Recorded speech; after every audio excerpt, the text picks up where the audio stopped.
আসসালামু আলাইকুম। আজকে একটি পুডিংয়ের রেসিপি আপনাদের সঙ্গে শেয়ার করছি। এর জন্য একটি পাত্রে 1/3 কাপ চিনি দিয়ে দিচ্ছি। চিনিগুলোকে চারপাশে ছড়িয়ে দিয়ে 2 টেবিল চামচ পানি দিয়ে দিচ্ছি। এই পর্যায়ে কিন্তু নাড়াচাড়া করা যাবে না। চিনিগুলো গলে গিয়ে যখন হালকা কালার চলে আসবে তখন থেকে নেড়ে দিচ্ছি।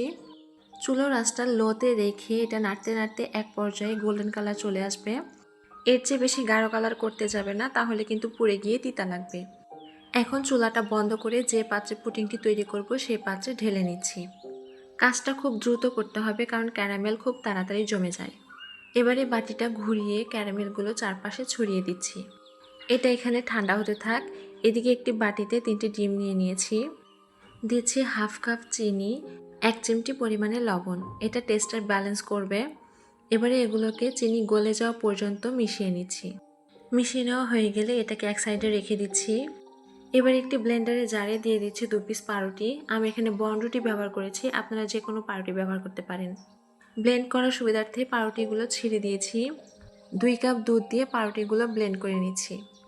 এবারে ডিমের মিশ্রণের সঙ্গে দুধের মিশ্রণ মিশিয়ে দিচ্ছি। আরও দিয়ে দিচ্ছি 1 চা চামচ ভ্যানিলা এসেন্স। সবগুলো উপকরণকে এখন খুব ভালোভাবে মিশিয়ে নিচ্ছি। এরই মাঝে ক্যারামেলটি জমে গিয়েছে। এবারে ডিম দুধের মিশ্রণটি ছেঁকে দিয়ে দিচ্ছি। অবশ্যই এটাকে ছেঁকে দিতে হবে, তাহলে পুডিংটি অনেক মসৃণ হবে। অতিরিক্ত অংশগুলো ফেলে দিচ্ছি। এবারে পুডিংটি ভাপিয়ে নেওয়ার জন্য একটি কড়াইয়ে পর্যাপ্ত পরিমাণে পানি দিয়ে একটি স্ট্রেনার দিয়ে দিচ্ছি। এতে করে পানিতে বলক আসলে বাটিটা নড়াচড়া করবে না, আর পানিটা থাকবে বাটির অর্ধেক কিংবা তার চেয়ে কম।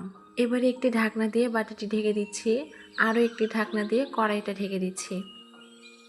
এবারে এটাকে মাঝারি আঁচে 30 মিনিটের জন্য রান্না করে নিচ্ছি। 30 মিনিট পর একটি টুথপিক দিয়ে চেক করে নিচ্ছি। পুডিংটি হয়ে গিয়েছে। এটাকে ঠান্ডা করে 1 ঘন্টার জন্য নর্মাল ফ্রিজে রেখে দিয়েছিলাম।